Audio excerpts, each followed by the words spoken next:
Bueno, ante todo los saludo a los dos y luego diferido a todos aquellos que escuchen esto. Bueno, a mí dentro del hilo del relato que va haciendo Juan, siempre, y no solo el de Juan, que estuvo muy bueno, lo que me llama la atención es la ausencia de concepciones apocalípticas más allá de la Europa mediterránea. Es decir, no veo nada hacia los países nórdicos en general, pero sí las podría encontrar si me fuese hacia Oriente o el norte de África. Entonces, ¿hay alguna razón específica para esto? Yo personalmente no conozco si hay una razón o no. Sí se verifica esa inexistencia o esa escasa presencia del discurso apocalíptico.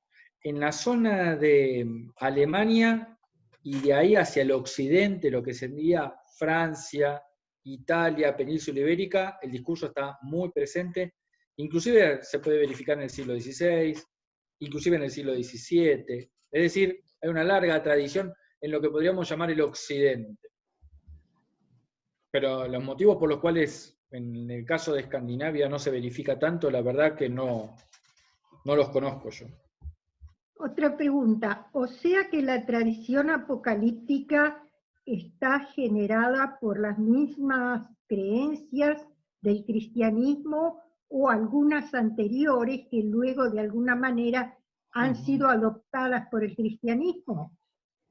Exactamente. Digamos que el discurso apocalíptico es un entramado que se sucede a lo largo de los siglos, pero va encarnando en diferentes momentos.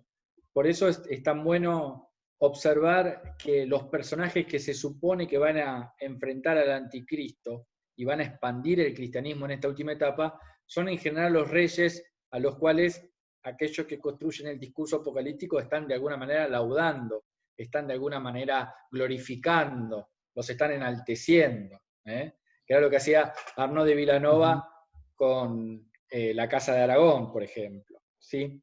Es interesante también porque después hay otra forma de apropiarse el discurso apocalíptico que más que atacar, más que apoyar a la monarquía, se usa para atacarla. Esto se ve en los discursos apocalípticos en la época de las comunidades de Castilla, donde la idea de que el enfrentamiento con el monarca implica una lucha contra el anticristo, que sería el espacio donde pertenece el monarca. El monarca no está del lado del bien ahí, está del lado del mal.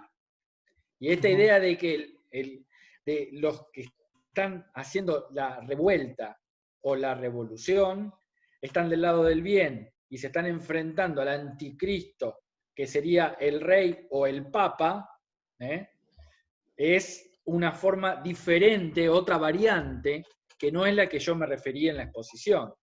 Es una segunda línea. En vez de glorificar al poder, con este discurso se lo ataca a ese poder monárquico. Una tercera pregunta, si no te molesta. De Alfonso VIII en adelante, en España, y también luego, a partir de fines del 12, tanto en España como en Francia, y ahí va a entrar más adelante la concepción que tienen de los reyes ingleses, el rey empieza a ser un héroe. Es un héroe militar, pero es un héroe en muchas otras cosas. Esto se ve en Carlos V también, ¿no? ¿Es posible que este rechazo al que hace referencia es para destruir esa imagen del héroe? ¿Puede ser? Sí, por supuesto, es una especie de contraimagen, o digamos, una contrarrepresentación. Si hay un discurso que desde el mismo género apocalíptico, porque acá no estamos saliendo del género, ¿no?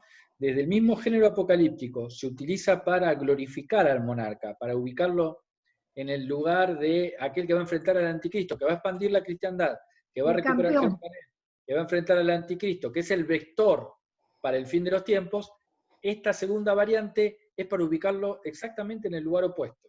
Es decir, el monarca y o el papa, o ambos, encarnan el mal, encarnan la antiiglesia, son los secuaces del anticristo, o ellos mismos son el anticristo. Entonces, ahí el discurso apocalíptico, más que glorificar la autoridad, lo que hace es esmerilarla, enfrentarla y tratar de generar una situación política adversa a ese poder político. Entonces, ahí están como las dos variantes, digamos, del discurso apocalíptico. Pueden utilizarse a favor de la autoridad política, monárquica, o exactamente en contra. Sí, esto para mí es bastante visible. Y está en relación con la expansión de la sistematización de la propaganda regia. Sí, exactamente. No, a mí me sorprendió dentro del discurso, te digo, que fuiste expresando y armando bellamente, articulado, cuando nombraste esta idea de la expansión, bien, de la continuación de esa expansión hacia Jerusalén, hacia Oriente, y del espacio que aparece bastante poco, y me parece ahí una espacialidad articulada, ¿bien? Que esta expansión se piensa también con el norte de África. Y eso era parte también de esa idea de reconquista, ¿no? Y ello nos permite entender esto como una base de proyección, porque tú utilizaste también el caso aragonés, es decir, cuando nosotros hablamos de reconquista no hablamos de un solo núcleo, sino de varios, entre ellos Aragón, y cómo van permeando, ¿no? Y cómo esto estamos hablando de un espacio muy, muy articulado, donde me parece, no sé si comparten, que la bibliografía ha, digamos, dejado un poco de lado ese norte africano. Sin embargo, la bibliografía española no, recordemos las porque campañas... es ahí donde se ata. Claro, pero las campañas de Fernando de Antequera, por ejemplo, y luego Carlos V también se da su vuelta por Túnez, además de mantener ejércitos que tratan de instalar presidios en todo el norte de África.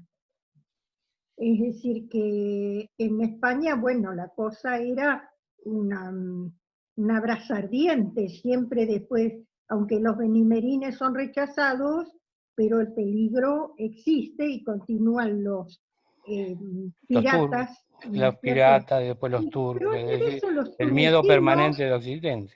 Sí, los tunecinos y los marroquíes también tuvieron piratas previamente, así que no era tan loca la idea, ¿no?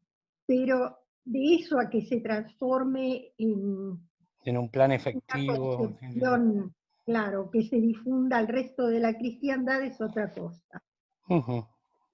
Bien. Sí, yo lo que observo es como una especie de línea de continuidad, en el sentido de que el discurso apocalíptico servía en la época de Joaquín de Fiore y en los inmediatos discípulos para legitimar la cruzada.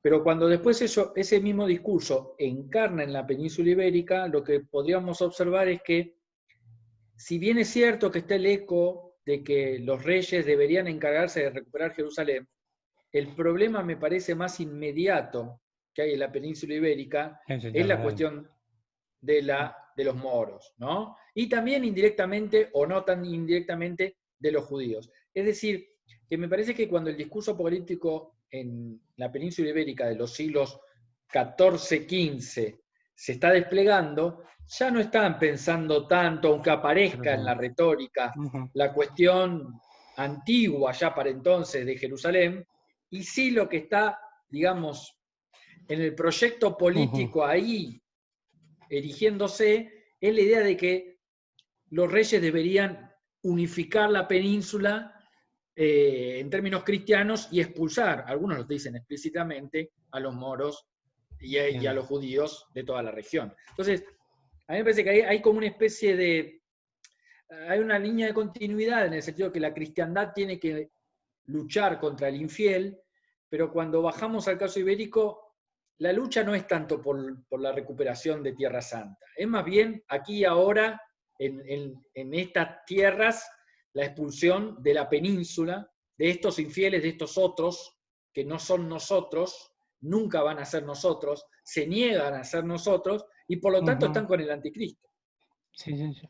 Bien, sí, recordemos que en realidad los españoles, los peninsulares, porque eso de españoles no cuadra en esta época, pero son los últimos en combatir con la expulsión a los judíos. Primero es en Inglaterra, que ya para el siglo XIV ha cerrado el problema, y luego es Francia. Luis XIV se asombra todavía de que haya judíos en España a fines del siglo XVII.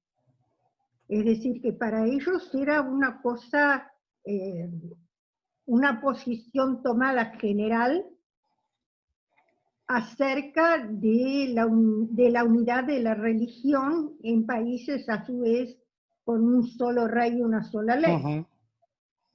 Exactamente. Bueno, sí. Creo que... ¿Tiene alguna pregunta más, profesora? No, gracias. Bueno. Muy bien, Tengo gracias. otras, pero no para ahora. Las guardamos Y para esa la es para próxima. Juan, que sabe muchísimo de esto. Sí, sí, sí. Bueno, Juan, agradecidos Gracias. infinitamente de tu No, participación. agradecimiento Siempre es es mío. muy bueno escucharte, poder reflexionar en conjunto. Y bueno, profesora, también gracias por acompañarnos. Cerramos aquí esta edición.